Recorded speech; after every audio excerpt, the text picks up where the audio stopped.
લગ્ન પછી છોકરોની જિંદગી ખરાબ જ થઈ જાય છે. આખો દિવસ ઘરનું કામ કરો અને એમાં પછી પાછા છોકરાઓ સંભાળો. મને છે ને આ ઘરમાં છે ને કામ કરવાનું બહુ કંટાળો આવે છે.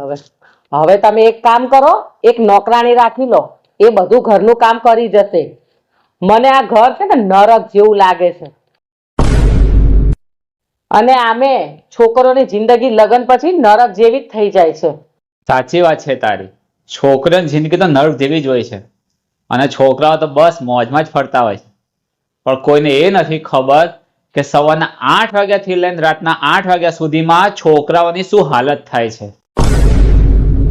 ઘરના ઝઘડાથી લઈને બોસના મેણા સુધી બધું અંદર અંદર સહન કરતા રહે છે. પણ એક પુરુષ કે તો કોને કે? અને તું ઉપર સાચું કહે છે કે છોકરીઓની જિંદગી નર્ક જેવી હોય છે. પણ અમને છોકરાઓને પૂછ, પણ એમની અંદર આત્મા તો કઈ અલગ જ કહે છે. અને હકીકતમાં જો જીવતા જીવ તમારે નરક જોવું હોય ને તો છોકરાઓની જિંદગી જીવીને જુઓ. ના તમને ઇજ્જત મળશે, ના તો પ્રેમ.